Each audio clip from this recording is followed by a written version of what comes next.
Welcome to episode 14 of my desert-only Ironman series. Before getting this video underway, in the background you'll just see me doing some hunting. I just wanted to say thank you to everybody for the support lately.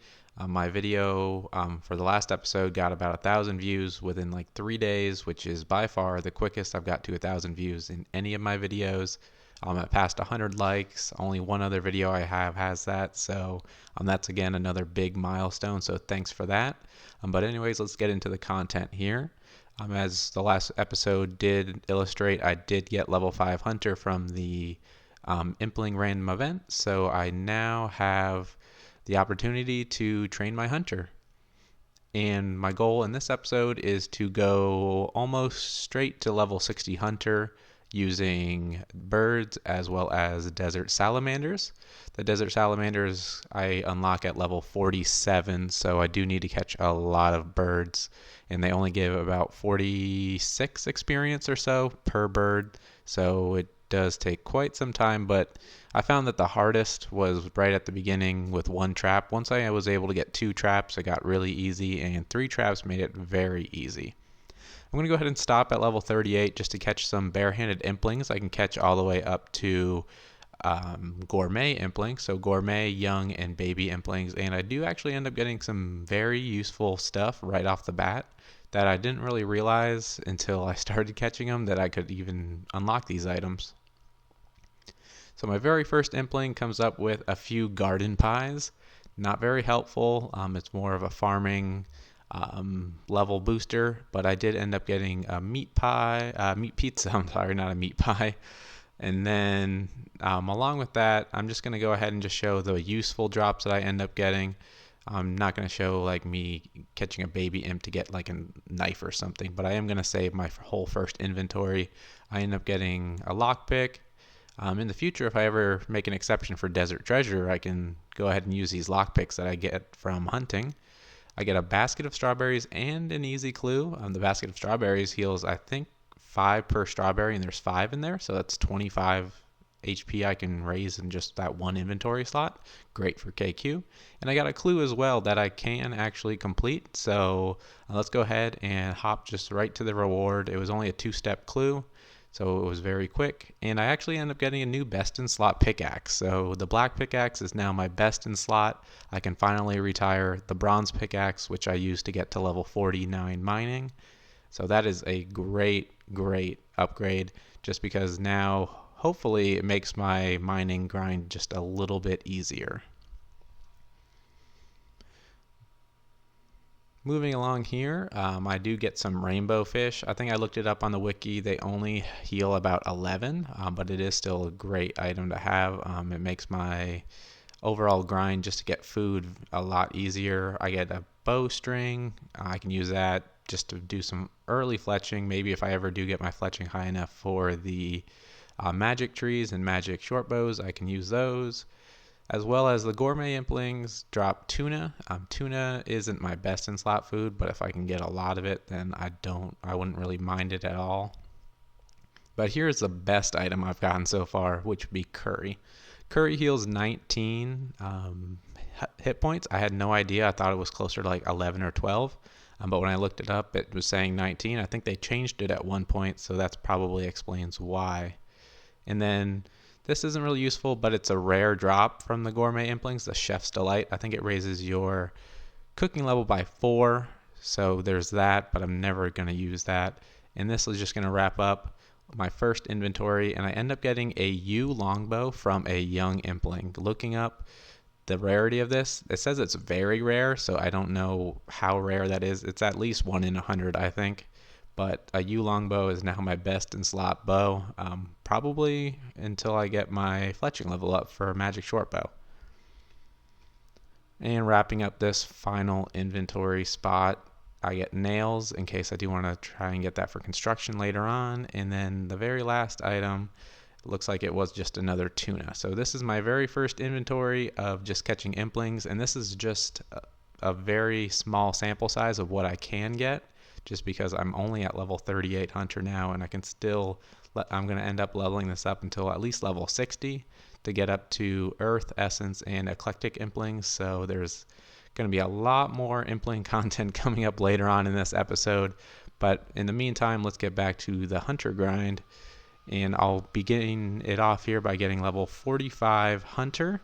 Only 2 more levels to go until I get those desert salamanders and the experience starts to really come in.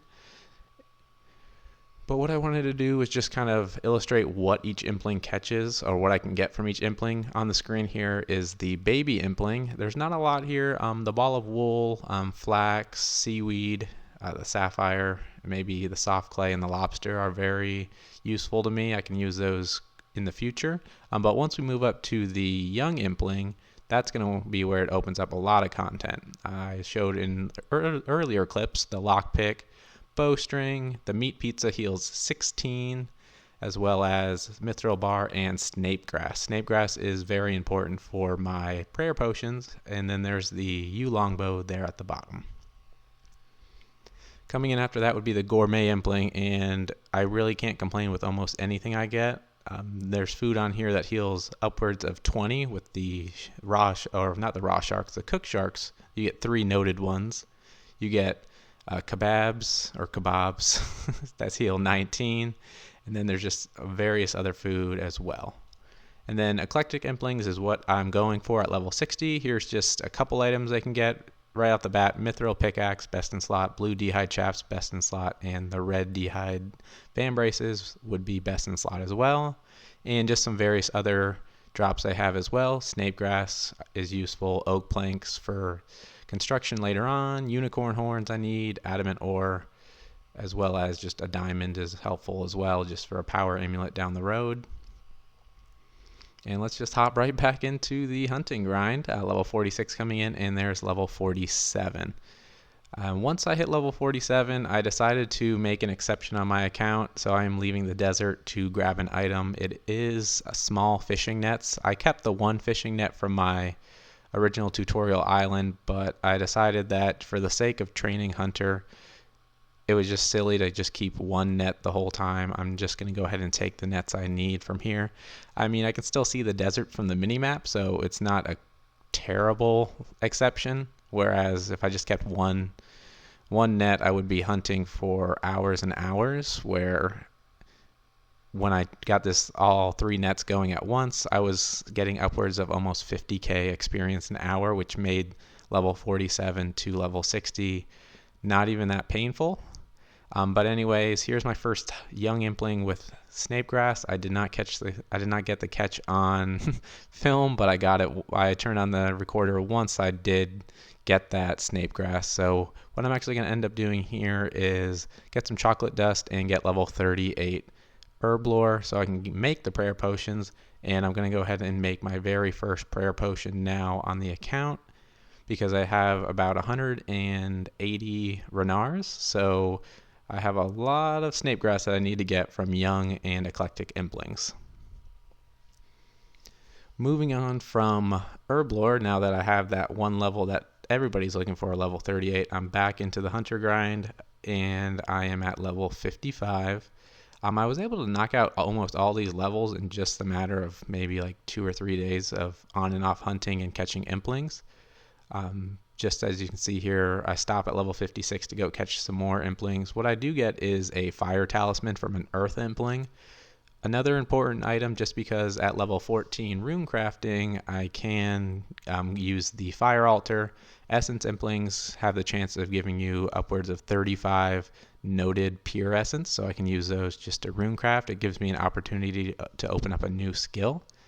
But I don't think I'm going to go for rune crafting next. I think possibly I'm going to try the construction grind after this with genie lamps and impling random events, or not impling random events, just regular imp random events. Here we go, coming in with 58 hunter. That gives me nature implings if I had a net, but I'm not going to really worry about nature implings as they are not too important. And here is level 60 hunter. That's the big level I was aiming for at the beginning of this episode. I wanted it just so I can barehand eclectic implings. Every impling after this, nature, magpie, I don't see a lot in the desert at all, so I don't know how plausible it's going to be for me to get up to that level just so I can maybe catch one every 10 hours of gameplay because I just never see those implings out there. But anyways, I'm going to go ahead and try and find my very first eclectic impling, and it actually gives me that best in slot Mithril Pickaxe. So again, I did get a black pickaxe earlier in this episode where at the time I thought it was a great item to have. I thought I'd be using it a lot, and right away it becomes useless just because now that I have the Mithril Pickaxe, I can go ahead and use that. And my luck continues getting Mithril Pickaxes as the second one I use gets a Mithril Pickaxe as well. But I did get a 3 shark drop from Gourmet Impling, so if those can start adding up, that'd be great for KQ in the near future. I decided to do one run of Scarab Mages, and it was maybe even my best inventory so far. It got me 2 rune square shields, a rune mace, and a bunch of coal and adior and raw lobsters. So I can't complain by that. If all my inventories looked like that, I would easily be able to get a bunch of steel bars and a bunch of raw food. That's just going to be very useful here coming up once I start my big grind for KQ. And here comes another eclectic impling here, and it is my 3rd Mithril Pickaxe. I'd rather have Snapegrass at this point.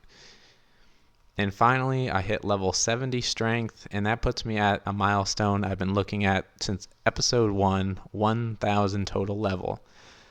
It's been quite the grind.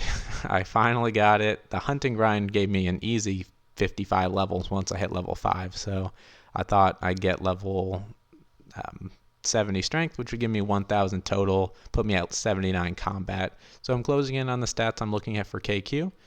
But I did have one last thing I wanted to talk about before this episode ends.